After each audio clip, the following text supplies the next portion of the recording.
Let's see what's happening. Let's go for a spin. Oh, in the village today we have Right Charge, PLP, Spiri, Field Dynamics, Plug Me In, Iveco, Webfleet, Vital EV, Drax, Monroe, Compleo, Power, and Europcar. It's packed down there. Maybe you try it. We're at the CV Show 2024, so the EV Cafe brings together as many people as possible from the B2B community to just spread that message that accelerating to net zero isn't as hard as it looks when you go EV. We all recognise that the only way any of our businesses are going to succeed is if we collaborate, if we work together, if we have fun doing it. It's a really great vibe. We've come to the Commercial Vehicle Show because the commercial sector is probably the most important thing for us. Nice to see it today in the car parks being back to full and getting some footfall on our stand as well. Well, my personal highlight is seeing exciting vehicles like the Monroe truck, which is right next to the Vital EV stand. Who would I like to see driving the vehicle? Probably someone like King Charles around the Balmoral estate. That would be really cool. Built this van especially for the show, which is behind me, and that's all about showing that you can plug equipment into the vehicle and run tools and equipment, televisions, charge mobile phones. It's great to see, what's out there in terms of cars, Just the amount of energy in the room, the amount of people coming over. vans, the latest technology. commercial fleets, And telling people about our new product. people who understand the world of electric and people who don't. I actually can't believe it. So 3 years ago, this was not this big, trust me. Today, they're queuing back to the roundabout to get in, and that's a sign of where we are in the industry. Thank you for joining us at the Commercial Vehicle Show as part of our On Tour in 24 season. May have coffee? Yes. That's just missed it. Complete mayhem. I loved it. It was great. Hello, everyone, and welcome to today's session of the EV Cafe. I'm Johnny Berry, your host and the head of decarbonisation at Lovin Vehicle Solutions. I'm thrilled to join you live today, not from my usual home office, but from the AMI Fleet and Plant Conference. So apologies in advance if there's a little bit of background noise or people you might see mulling about. But it is particularly exciting to be here as AMI has big ambitions for electrifying their fleet, which ranges from cars and small vans to large trucks and heavy-duty equipment. But today we're diving into a very pertinent topic, vans, trucks and EV loving, exploring the electrification of commercial vehicles and the cutting-edge innovations driving this change. So joining us from the EV Cafe team, renowned experts in their respective fields, we have Mr. Paul Kirby, aka the Electric Van Man, ready to share his insights later on today on electric vans and their revolutionary impact on commercial fleet operations. Sarah Sloman, distinguished for her expertise in evolving payment technologies that facilitate easier and more effective EV adoption, particularly in commercial fleets. And then finally, we have John Curtis, dedicated to channeling your questions into our discussion, bridging audience curiosity with expert insights. We are also delighted to welcome Keith and Mike as our guest speakers from Iveco and Europcar a bit later on. And their vast experience in the commercial vehicle sector promises to enrich our conversation with invaluable perspectives. But before we proceed, I would like to express our heartfelt thank you to our gold sponsors. They are the AA, Europcar, Iveco, Paythrough, Plug Me In, Webfleet, and Zaptec. Did I get them all this time, Paul? You did. I just want to say your unwavering support is crucial in sparking these vital conversations around the electric vehicle transition. But you might have noticed that we're missing a certain individual. And so we'll start today with a special update from Sam Clark, who is currently in Stockholm. Sam is unable to join us live as he's testing some of the latest models in battery electric tractor units. But I'd much prefer to see him on a farm in a tractor. It suits it, I think, as well. He sent us a video explaining his delay, or why he's not here with us this morning. John, please roll VT. Hi everyone, Sam here from the EV Cafe. Sorry I can't be there in person. I'm in Stockholm with the wonderful people at Scania. It's not Scania apparently, it's Scania. Looking at their battery factory and their EHDVs and their charging infrastructure. It's all a bit awesome really. I hope to join you later. Apologies if I don't make it. And in the meantime, please enjoy the show and do enjoy the video later. All about trucks on the road in the UK. Now then, if that's Scania, is he Sam? let's go. I'm Sarah. I'm Sarah. When he does come on, let's address him as Sam, shall we? Sam. Yeah, Agreed. Sam. Yeah. I do hope he turns up because I'd love to know what's going on over there, and particularly with serve. Oh God. As always, if you have any questions or would like to contribute, please feel free to stick them in the Q&A tab, and feel free to join us via the Zoom link posted on the EV Cafe LinkedIn page if you aren't already. But let's just say hello to the EV Cafe team, minus Sam. So I'll start with you, John. Hello, John. Hello, gorgeous. How's it going? Hopefully there's not too much background noise where I am, because I'm just got lots of people. No, you're all good. So You're sounding good, mate. You're sounding good. So I'm going to look after the mailroom today, your questions, and we'll be putting them to our experts. So we've got Keith from Europcar. We have Mike Cutts from Iveco. We have Paul Kirby, the legend of vans, and Sam. So throw your questions into the Q&A box at the bottom of your screen where it says cunningly Q&A, and the best question of the day will win an EV Cafe mug. So get your questions fired in as our guests speak, and then we'll pick them up as we go. Thank you kindly and goodbye. Thank you, John. And John, you've been quite busy recently, and I've noticed you've got a lot of events planned. So you're doing the Webfleet conference and something called GoodServe and stuff like that. You're probably getting a lot of feedback. And what would you say are the major concerns the audience has about transitioning to their electric fleets? And how can these be addressed by industry leaders?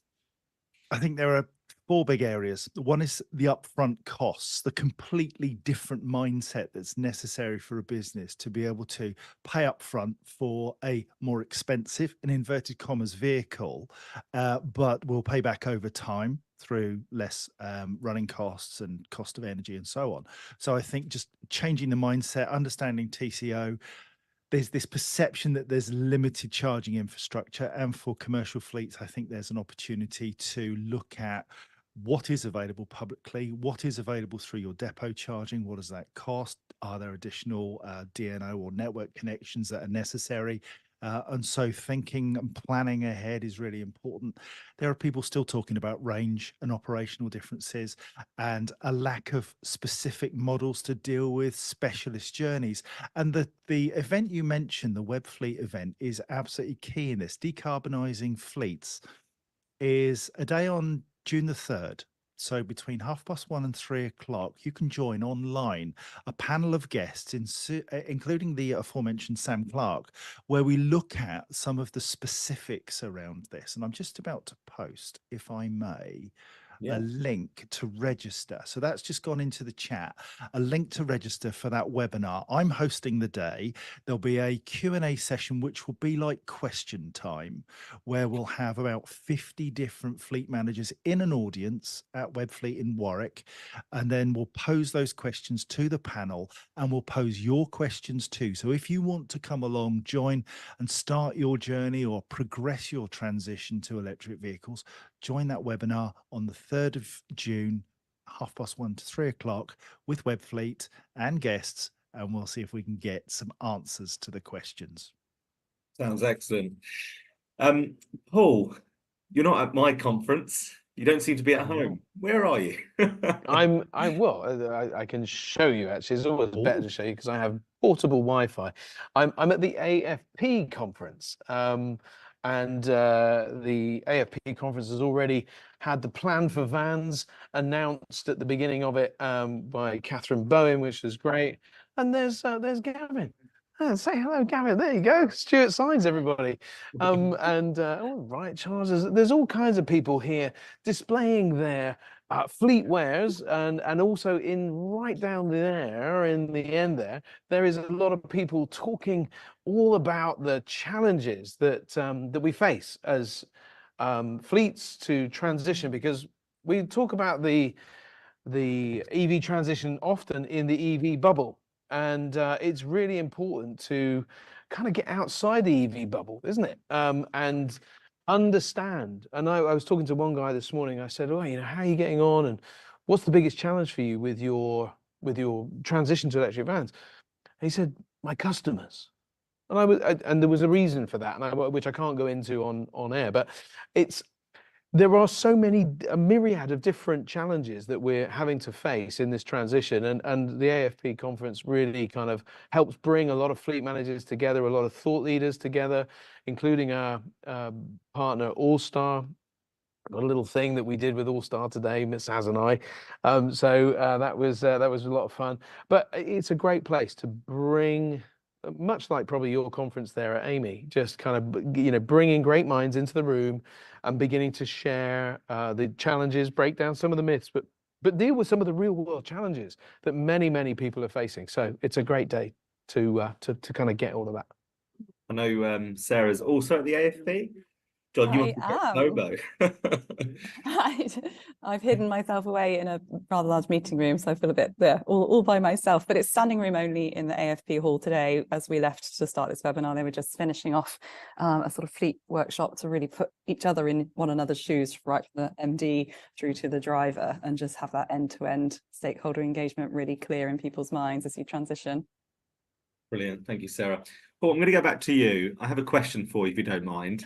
Okay. Twofold. One, because Sam's not here, it's something he hates, micromobility, and two, because I need to create some shorts on the back of this for YouTube. Okay, right. Right, everyone be really sensible. Yes, you're all going to be on shorts, but the challenge is, Paul, you've got 30 seconds to answer it, okay? Because I can't go any more than 30 seconds on a shorts. That's the challenge. Okay, let's do it. Okay. So, Paul Kirby, with urban areas increasingly congested, electric vans and micromobility solutions are becoming more critical. What are the key features of the latest models that can make them ideal for urban logistics? Gosh, the challenge of urban logistics is many and varied, which is why many and varied vehicles really fit the bill. So we've got cargo bikes that really work well in the urban area. They can do the bike lanes. We've got the little MEV, the My Electric Vehicle, small electric vans, that are actually doing a really good job getting long range out of that. And you've got the traditional vans where nothing else but a van would do, and that is great for last mile delivery, getting out and about. And even some of the big vans, like where there's work required, it's all there, from the really tiny to the big, huge. But brilliant, Paul. Thank you. Sarah, I want to do the same for you, if you don't mind. Oh no, okay. You've got to do it shorter though. I need 20 seconds this time. Was that? Okay. Oh, hang on. How long was mine? It's my turn. Come on. Yes. Shut up, Paul. Sarah Sloman, as the EV market expands, how are charging payment technologies evolving to meet the future needs of commercial fleet drivers? It's super important that we take the full ecosystem, including the payments, into account when we're thinking of our procurement for our services, not just the hardware, but the software as well. And remember, good software can unlock all the capabilities of the hardware. Brilliant. Right, did I win? Now. Win? If it was a competition, I'd have tried. Always. We'll see. We'll report back later who gets the most views. John, you're next time we do a webinar. But John, I understand that obviously Iveco are a significant player in the commercial vehicle space, and we have a video to share, don't we?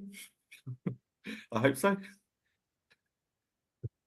Yeah, so we built this van especially for the show, and it's really helped to design and promote awareness about the onboard power that eDaily can offer customers.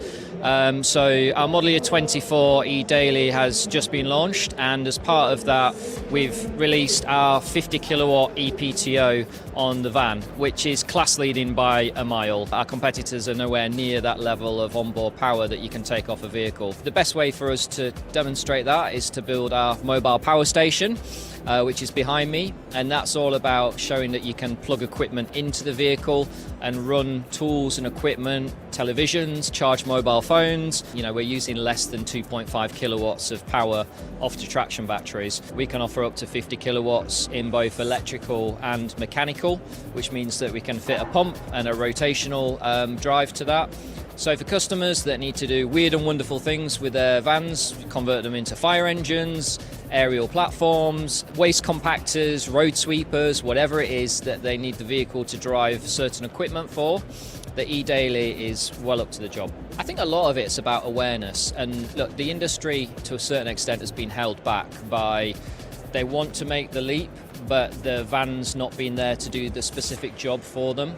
And it's taken a little while for the technology to kind of come to a point where people can make that transition across from diesel to electric without a compromise. And that's what eDaily is all about. You know, you've got 3.5 ton towing capacity on an eDaily. You've got 3.5 ton towing capacity on a diesel daily. You've got onboard power options on a diesel van. You've got onboard power on an electric. Choice of batteries, which gives you a choice of payload and a choice of range. So the options available for the customer now means that there's no reasons why they've got any barriers to making that leap across. So we're starting to see it now, especially with fleet customers, that they're making that transition because there's a vehicle that's fit for purpose to be able to do that job.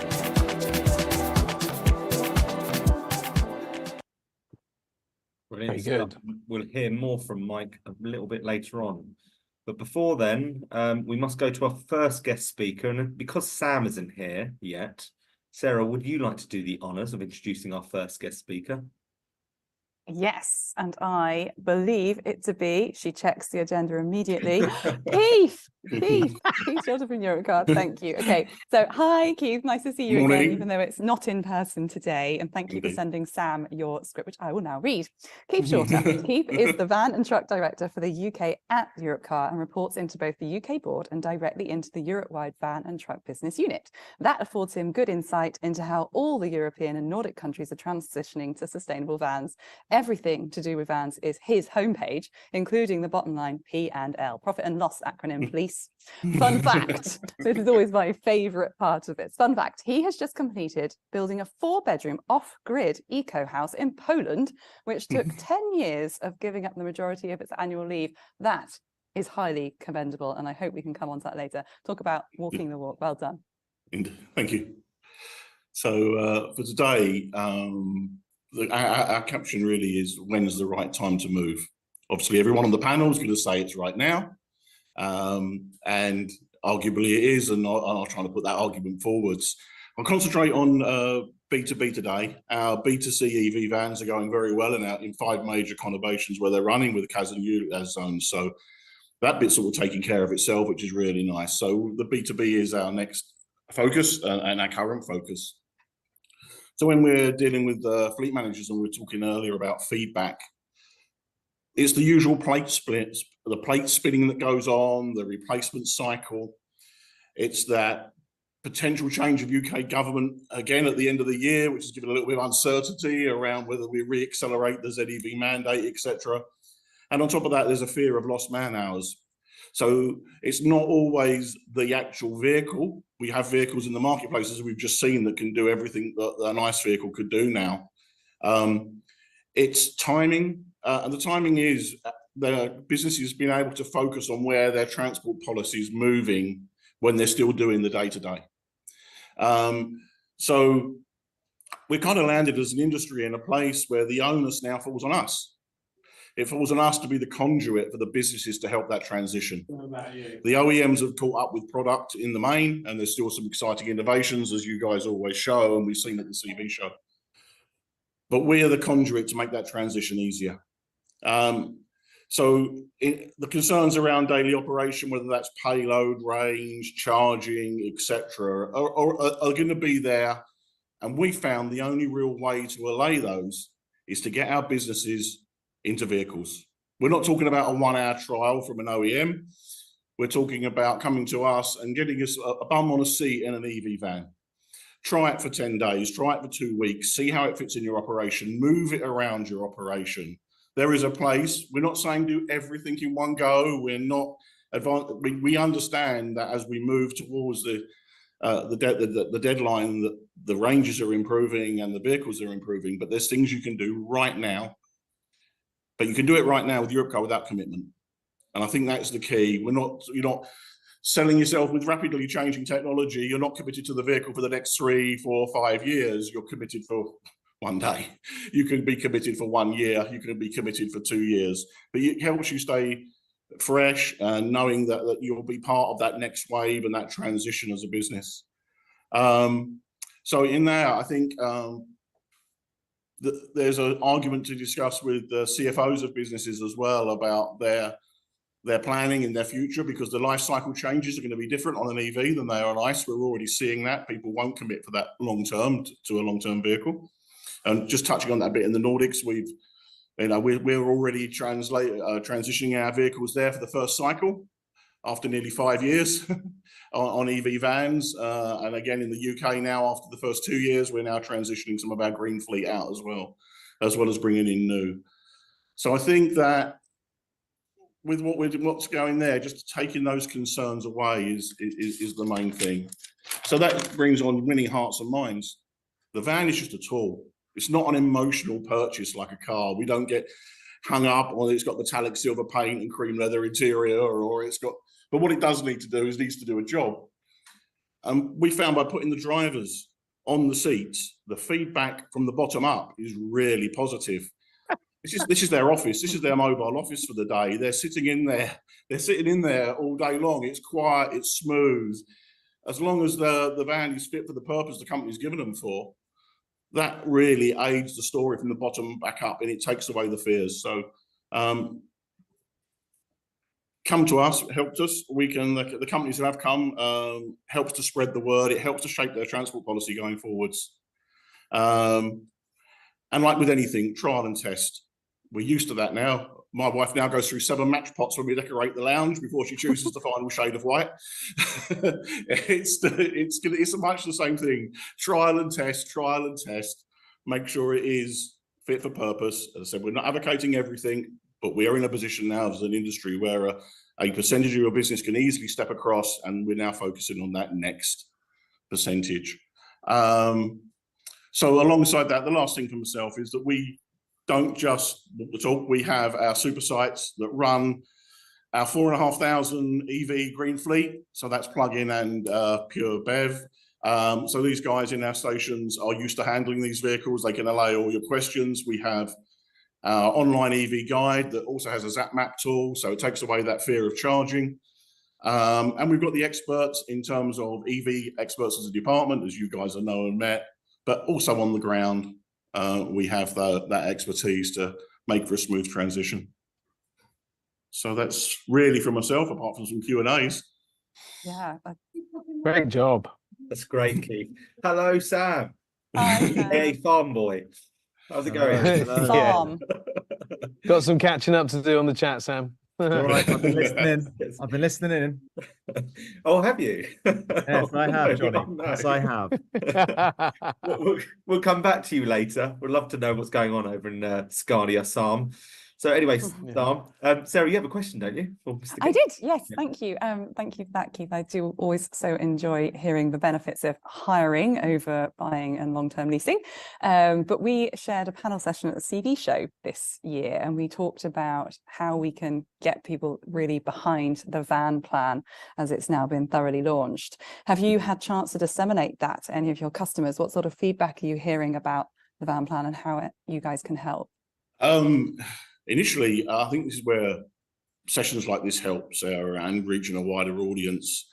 We're still quite in a little bubble sometimes, and I know that Paul alluded to that earlier in terms of getting outside of that EV bubble, and I'm not sure the message is landed with the general SME population yet in terms of what it means for them and how we can assist with government transitions, and it all gets a little bit bogged down in techno speak. So for us, I think the customer just wants to be able to know that he can take a commercial vehicle that he can fit in a charging bay, that he can do it with a trailer on the back, that he can, if you know, in terms of the Iveco capability of towing. There's things here where it's getting that message clear and simple out into the wider audience. So yes, we'll discuss it when we meet with our customers, but I'm not sure there is that awareness, because we are all so aware. I'm not sure that message is really quite landed at the different levels of fleet managers, and often in the SMEs, there's not a fleet manager. Often the fleet is taken care of by us and the accounts, or even HR. It's very spread around. So, or procurement particularly looking after it. So they're not necessarily following what the industry is doing. They're waiting for the advice, and that's where we can step in and help. Thank you for your insights. That's really interesting. And Keith, I think it is really good that you've highlighted the small to medium enterprise SME. Smaller businesses don't have those people within them that are knowledgeable about fleet. And actually, genuinely, in some of the larger fleets, the fleet managers are not knowledgeable about this transition because the day job, it's not a criticism against them, as the day job is so challenging. Safety, telematics, fuel in general, maintenance, and so many different things that they've got to do. Otherwise, they're out of a job because they're not. But it's being able to look at the future. It's really key, and this gives that opportunity.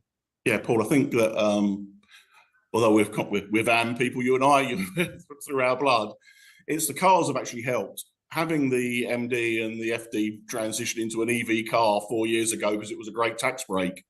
Because actually means there's a couple of workplace charges already. It also means they understand range, they understand everything about an EV. So if you can get to that level, you can often allay the fears of a fleet manager because they're actually doing it in their daily life anyway. Really good point. Thank you, Keith. Great insights. We'll come back to you for questions a little bit later on, but for now, it's time to welcome our next guest speaker. And seeing that Sam is back, he can go back to introducing our guest speakers. So over to you, Sam. I can, but before I do, I have to say, because I was listening, I'm delighted that Sarah wasn't sure which guest was next on the agenda, and it's not just me to get tripped up by that. Tough. It's tough because it could have changed. So I thought I'd just check. Anyway, yes. So Mr. Cutts is next. Mike Cutts, who is the business line director for UK and Ireland for Iveco. I'm not pronouncing that right, am I? Iveco. Iveco. Yeah, I've got a lot of pronunciation elements to learn today. Yeah, we'll come back to that, Johnny. Anyway, he is responsible for managing the business line to deliver the company objectives for market share, invoiced units, product specification, and sales and marketing activity in the UK and the Republic of Ireland. So no small challenges there. Fun fact, Mike ran the London Marathon twice and cycled from London to Paris last year with Transaid. So well done. Fit as a fiddle, sharp as a tack, and can tow anything. There is Mr. Cutts. Welcome, Mike. Welcome to the show. What an introduction. Yeah, I just made that up on the fly as well, so I'm glad I got away with it. I didn't do that. The 2 marathons and the cycle all at the same time. There was a gap between. That's next year's plan. Maybe not. Hi, guys. Welcome, Mike. Over to you now, Mike. Just give us the punchy stuff about the wonderful Iveco e-Daily and how you have made this a vehicle fit for any mission. No worries. Well, look, I mean, when we look at EV registrations in our sector, in the large van sector, for the last 3 or 4 years, it's predominantly all been panel van, and mainly for kind of parcel delivery mission, because the products on the market have only really been fit for purpose to be able to carry that mission out. With e-Daily, we're able to really kind of open the door to expand what operators can do with EV vans of this size now, especially on chassis cab, where e-Daily gives operators the ability to convert various bodies on the back, pull power, onboard power off the vehicle to drive equipment that they fit, to tow significantly and offer the payload and the range flexibility that they might need for different missions within the same business. So we're hopefully unlocking the ability for fleets to be able to make that transition from diesel to electric with a product that is fit for purpose and can actually do the job without the compromise. And that's something that we've not really had up until now. So we're really pleased to be able to offer the market that solution in lots of different versions and combinations. That means that they can pick a van that's right for them. Fantastic. Mike, are you finding that people are buying e-dailies? Are they battering your door down? Because I've driven one fairly recently and I was bowled over by how good it is. And you can do anything that you can do in a diesel daily with an e-daily. Why wouldn't you want that thing? Yeah, I mean, look, the market is still evolving, as we all know. And, the fleet sector, I'd say, is leading the way at the moment, because they've got their own CSR objectives and commitments towards net zero, and they really want to make the move. And we see the big commitments coming now. We recently announced Tesco purchasing 150 e-dailies to put on their fleet this year for their .com home delivery business. UPS will also be taking a significant volume of e-dailies this year as well for the UK market. So we're seeing some very significant large fleet orders, but also some of the smaller companies as well. I mean, we've got a toilet hire company that are transitioning from diesel to electric. So literally from the large fleets to the small companies, they're all looking at the product and seeing what it can do for them.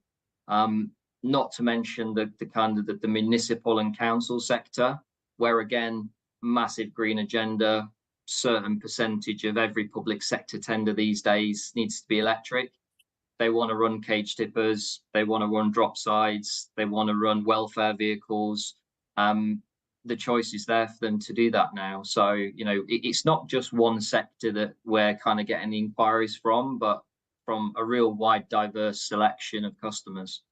I think that shouldn't be underestimated, Mike. What you've done in bringing the e-daily to market with all of the various options, like the welfare option, you know, we couldn't really do that simply before because of the you know, not the ability to not take the power off, or no ability to take the power off. But you can now do that. You can even put a toilet in the back. It triggered me when you were saying the toilet, but you can actually put a toilet in the back of an Iveco e-daily and many others actually. But this, with the power that you can take it off, it just makes it so much easier and a really good option. Yeah, look, I mean, 50 kilowatts is a huge amount of onboard power that you can take off the vehicle. Knowing that 2.5 kilowatts is what's available out in the market from our competitors at the moment, you can see the leaps and strides that we've made with our technology to be able to offer customers pretty much as enough power to run whatever they need to run, and convert that into mechanical, rotational driven pumps to run things that need movement as well as just electrical power. So the flexibility is there now, and it really kind of opens the bodybuilder world up to electric, which maybe they were restricted to what they could create out of an EV in the past. Bodybuilder world. I've just got visualizations of Hulk Hogan lifting one up on your next PR campaign. Amazing. Well, speaking of which, you guys did do what I think was the best video to come out of the EV rally, where John, you hosted it, but it was fascinating to see it doing the towing. And speaking of which, where can people come and see this phenomenal vehicle? I know that you're at Everything Electric, also CV show. What's next? Yeah, so I mean, we're supporting the EV Cafe Village throughout the year. So we'll be bringing our mobile power station van to all those events. We're just embarking on our local dealer launch event. So all of our dealers across the country are now running their own e-daily launch activities, where you'll be able to come along, test drive the vehicle, find out more about it. And the Guinness World Record van behind me will be on tour. So keep an eye out for it. It was at Guests truck and van in the Midlands literally just yesterday on one of those launch events. So we're getting out and about now and getting the product into people, which is great. Well, the only Guinness World Record thing that's on this call at the moment, is it? So. Oh, John's got his hand up. Look, and now he's sad. Sorry, John. Go on, go to John. There were two things I wanted to say. My mind has gone off with this lavatory hire thing. And so my business would be called John's Johns, and the tagline would be, "We get shit done." Anyway, moving on. Perfect for a short, John. You're nailing it today. Raymond Lucas has a question for you, Mike. He says, what's the price difference between diesel and electric? And of course, that's the immediate question people want to ask, you know, and it's that upfront cost thing I was talking about right at the beginning of the show, because it costs less over the life of the vehicle. But can you hit us with the numbers? Yeah, I mean, look, when you look at purely just the upfront purchase price, you're looking at nearly double the price electric versus a diesel. Now, you've obviously got the plug-in van grant, which can help. 5k off 3.5 and 4.25 ton, 16k off a 7.2 ton e-daily. So that can help. Obviously, a lot of customers are looking to take the vehicle on funding rather than purchase outright. Potentially on an op lease to protect the risk of the residual value. Although the one good thing with the e-Daily is that it's future-proofed in the fact that the batteries are modular and can be changed. So you're not locked into that choice of vehicle forever, which really does help with our residual value. But yeah, you can't look at it just with regards to the upfront price, because if you did, it's a really difficult thing to justify. But when you look at the full TCO and the savings on R&M, the savings in the overall running costs, safety, and improvements in driver performance and health, then actually TCO wise over 5-6 years, it works. But you can't just look at it as in what it costs to buy up front. Exactly. Thanks, Mike. Thank you, Mike. I have a question, more of a scenario for you, Mike. So say we live in like alternative universe, right? And I am a fleet manager, a mega fleet, and I make an inquiry to Iveco for 1,000 diesel dailies. What do you do? Are you going to turn around and go? What do you do? I would And how much do you want to pay? Or are you going to say no, but you've got to take your allocation of electric vehicles? Or are you going to have a conversation about, are you sure diesel's right for you? Can we have a conversation about electric? Because I'm a fleet manager that knows nothing about electric. Look, for this year, at the moment, we're not mandating any mix of diesel versus electric on our customers. I know other manufacturers are taking a different approach. As the ZEV mandate targets get tougher, we are obviously going to have to consider doing that, because we need to balance, and without, there's a huge fine to pay. But at the moment, you know, with the fleet customers that we have, and because we're traditionally a B2B brand, a lot of our target customers are the ones that are going electric first anyway. We're able to deliver our ZEV targets through our fleet relationships and our fleet customers, meaning that we don't have to force those customers that are not ready for electric into electric when they don't want them. As things move on, as the infrastructure gets better, as the prices come down, as availability improves, hopefully the market demand will be there for us to not have to force customers to take something they don't want, but actually they're ready for it. And hopefully the two will meet in the middle and we'll both be happy.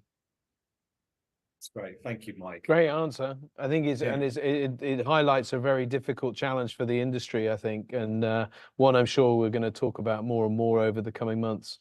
Yeah, and I've dealt with your team, Mike, in the past. They're very knowledgeable in your e-Daily product and the EV space, and so I'm confident that they're having the right conversations with fleet managers and those that they make contact with. So thanks for that, Mike. It is we'll come back to you and Keith a bit later on for a Q&A round hosted by John. But for now, we're actually going to go to our very own Paul and Sam for their sort of update in this space. So who wants to go first? Do I get to give the intro? Not that we. Oh, are we doing intros? Do we need to do intros? But you got one, Sarah. It could be total carnage, but we should really. Well, it's got to be a good short, right, Johnny? There you go. Yes. You're thinking the right lines, Paul. You're thinking the right lines. Thank you. Okay, ready? I'm going to do it as a double act for you off the cuff. Ready? It's going to be excellent. Nod. Right, go for it. Our next pair of guests were handpicked. We have Paul the Van Geek Kirby, our very own from EV Cafe and also EV Essentials, and the one and only Sam Clark, whose day job is being grid serve extraordinaire, but also historically award-winning for his efforts to decarbonise our transport sector. And together, they're going to fight it out, punch it through, and see the benefits of EHGVs and vans as we take over this commercial fleet webinar.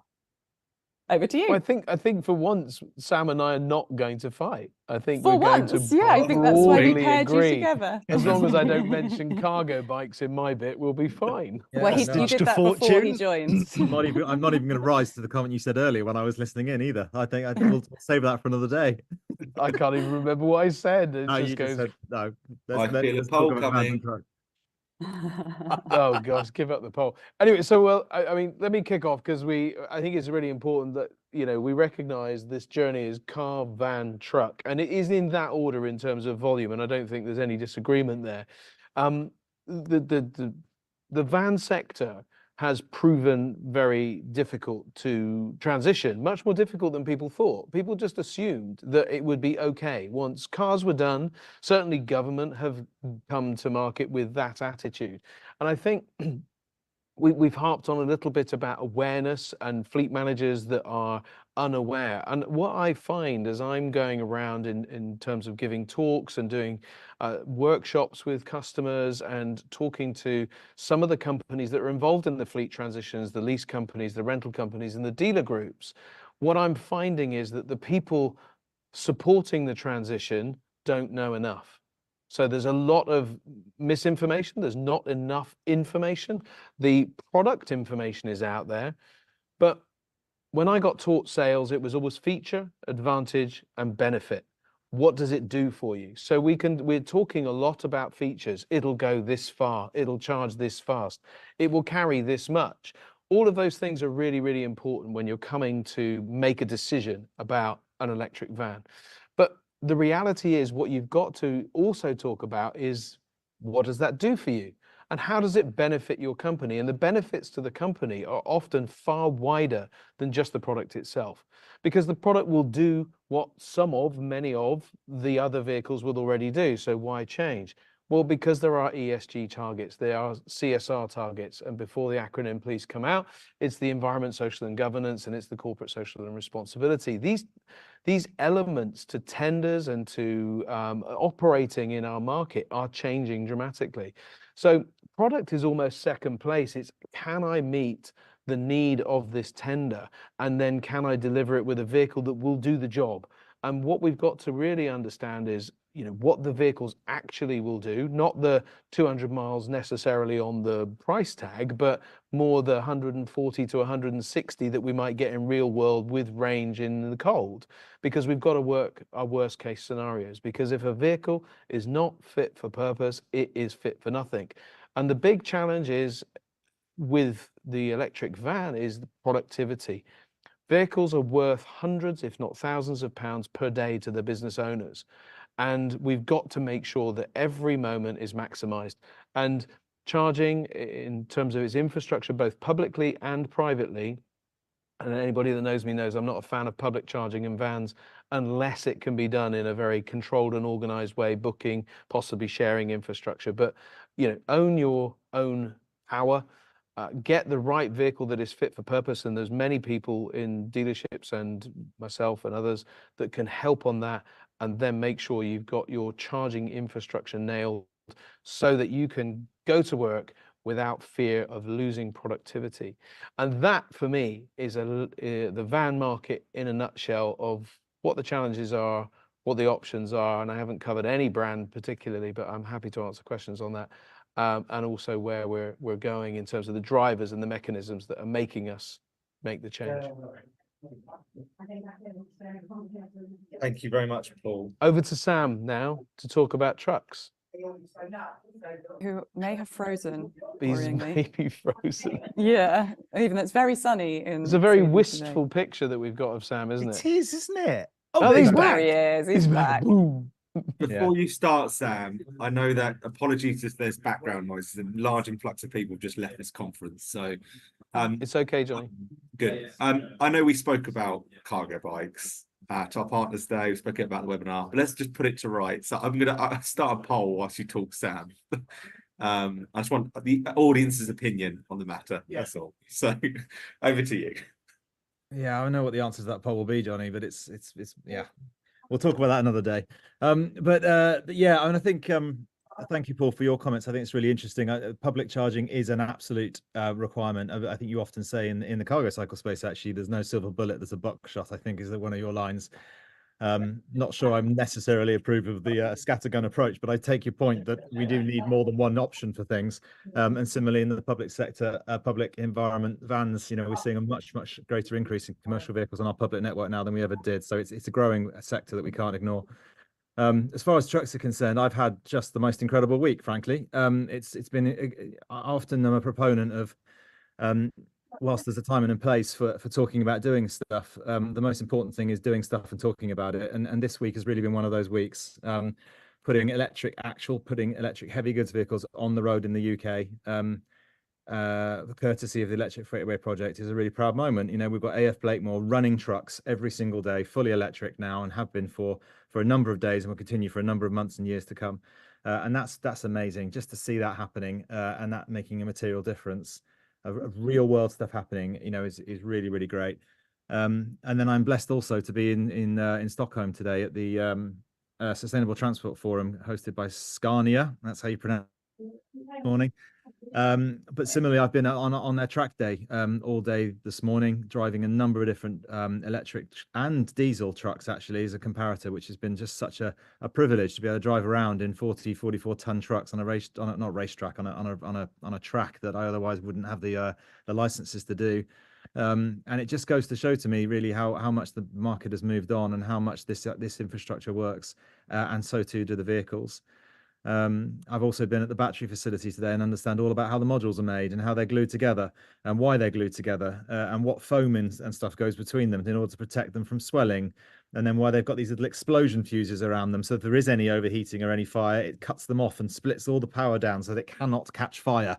You know, there's all this sort of stuff that I've now learned in the last 6 hours. I didn't know about how these sort of composable items are fundamentally put together to make a viable solution. So it's, you know, whether it be a car, a van, or truck, it's a fascinating market, and the advancements are just exponential in all facets, whether that be charging speeds or ranges, etc.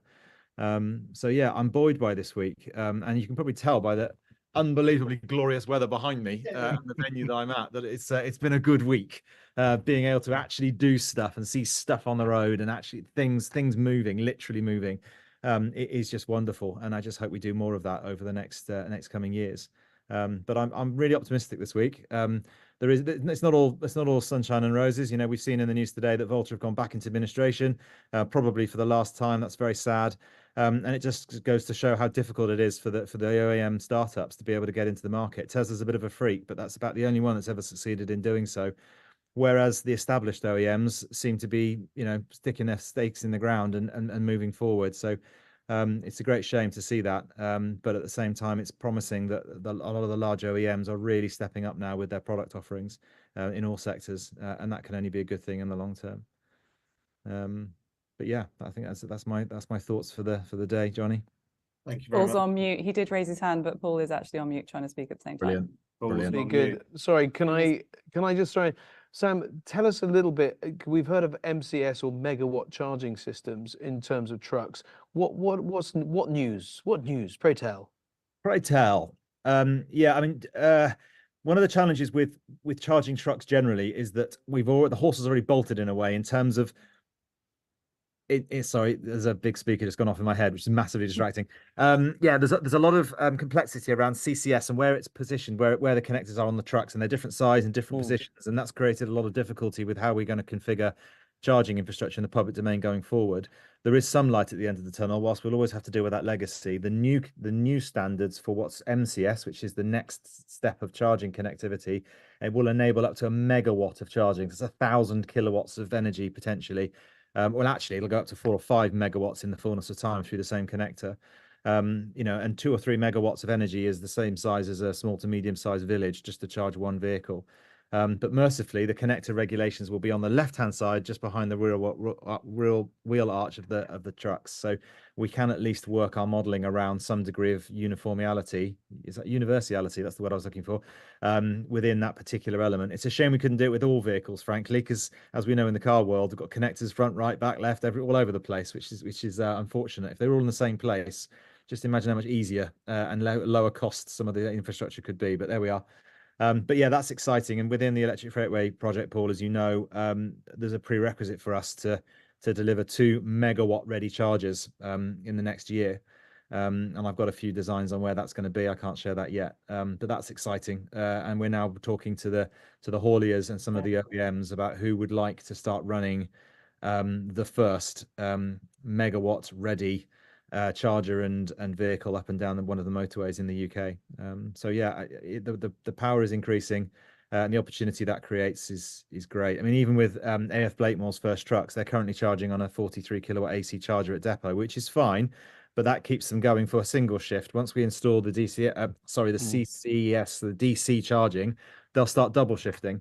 And then when it gets to the MCS capability and megawatt readiness on the public network, then the 20-minute, 30 minutes of charging is almost ancillary during a taco break, or even if it's not your taco break, you can afford 20 minutes here or there to stop, have a quick respirate and charge, much in the same way as the car market is now grazing on the high-powered hubs as well. So it's all going in the right direction. It's exciting stuff. There's a lot to do, but it's lovely to see some material changes happening.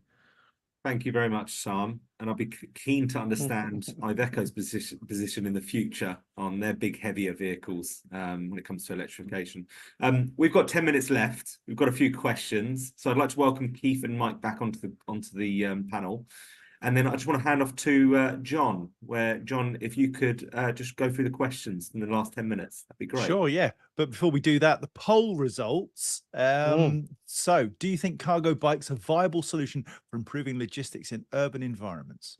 29% say definitely yes. 61% say probably yes. 11% say probably no. And nobody other than Sam says definitely no. Well, no, John, I've never said that. I'm joking. I'm joking. Yeah, I know, but this is all recorded and people are listening. So it's not that I'm saying no to it. There is no silver bullet, of course. But yeah, commerciality is one element and flavour, which is why I'm very much in the probably camp. But you're for commerciality in the provider of the bikes. Oh no. But not the commerciality of the operation. So like somebody running cargo bikes is actually making money. So there are companies out there that are doing it, making money. I need to check the books for Delivery Mates, but I'm pretty certain that they are making a considerable amount of money doing a lot of work for Amazon. So worth checking. Yeah. Anyway. Any road up, but they don't use cargo bikes anymore for a very good reason. So that's the one example. Right, they're a big one. Stop your nonsense. You guys are going to breakout session. This is about our guests. Right, okay. Shut up. I can help balance that argument. We use e-bikes in the delivery and collection of our vehicles across the UK. Use case. That's a cracking different use case. Same, it hasn't got the box on the back, but we're using them really successfully in cutting down our carbon emissions. Thank you. So, Mike, at some point, Ford will commercialize the Transit with an electric powertrain. Will that overlap with your potential market? Question from Gary Comerford. What do you reckon? Transit is already electrified with e-Transit. So we already have that in the market. In fact, Ford launched before we did, and we took the decision to delay the launch of our product because we wanted to make sure that when we did bring it to market, it had everything on it that the customers needed. And whilst we're probably a year later to market, we can now offer a superior offer to customers. So I think it's all about your product development and timing to make sure that you optimize the launch with what's available to put on the vehicle in the first place, and that's what we've done. But yeah, obviously e-Transit's out in the market, competitive in panel van mission, but I think with what eDaily can offer, especially with the size of vehicles that we offer, the gross vehicle weight range and the chassis cab flexibility, it's a very different proposition. Gary spread his love about a bit, and he's got a question for Keith as well. How do Europe Car ensure new drivers are educated? A website won't really do that. And I can speak personally about how Europe Car educate people in the handover process for a recent hire that I had was impeccable. And I had two people come and talk to me about how to get the very best out of the vehicle that I rented. So they're incredibly knowledgeable people in your branches, aren't they, Keith? Yeah, so on that website bit, we tried to pre-educate actually before you've driven or collected the vehicle. And I know, John, you had a great experience with us. So that's what I touched on earlier in our station, or we call them stations, in our sites, in our depots. We have that experience to actually talk through the vehicle, help you set it up, explain the charging, make sure you've got your app loaded and you're ready to go. We give out fobs for charging as well, so it takes away that fear of where you can get a recharge. So it's having that. it's walking the walk. We're not new to this. I said earlier, 4,500 green fleet. We're doing this day in, day out, whether it's a one-day rental out of an airport or a one-way across the country, or whether it's a long-term use case. But yeah, we've got the expertise in the field, and they're delivering and collecting these vehicles all day long. So the expertise is there. Brilliant. Thank you. Now, excuse me, John Bentley asked a question which I think applies to both of you. So I'll pose it to Mike first. Do you expect vehicle replacement cycles to become longer because there's less to go wrong with the vehicle drivetrain? What are your predictions, Mike, in terms of the work that you've done on eDaily? Yeah, I think that's a fair assumption. I think for two reasons. One, the vehicles will mechanically last longer because there's 80% less moving parts.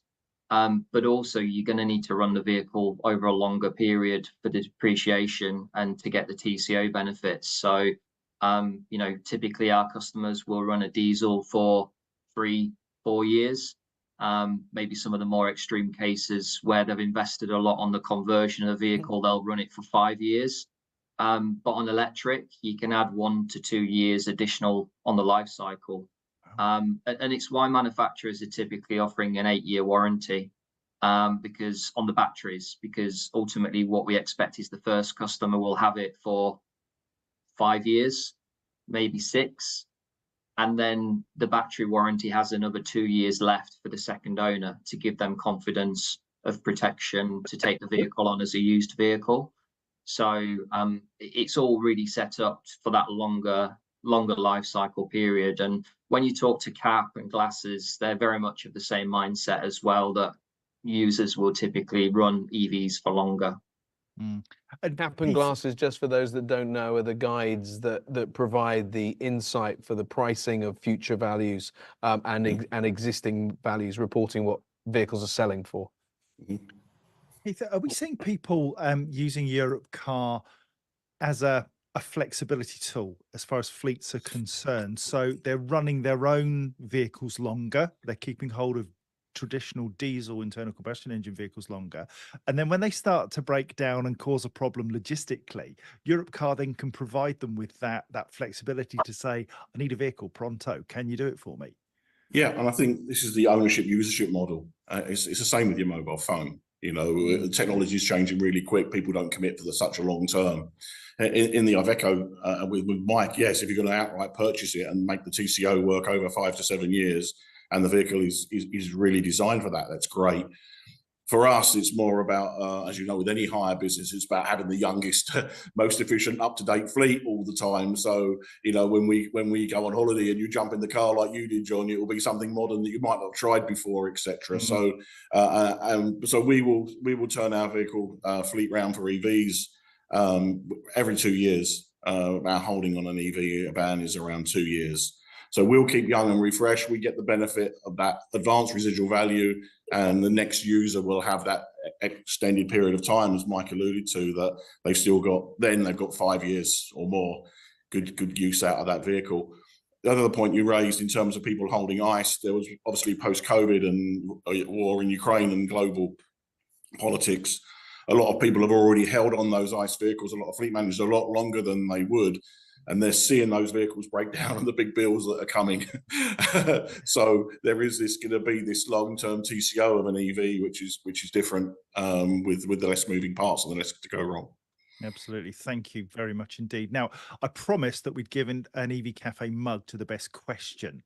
I've got to say, I actually think I'm going to give it to somebody who's made a statement, and that's Fergus Wilson. In the chat, he's just said, pre-education is vital to the success of EV demos, and he goes on to talk about his own experience.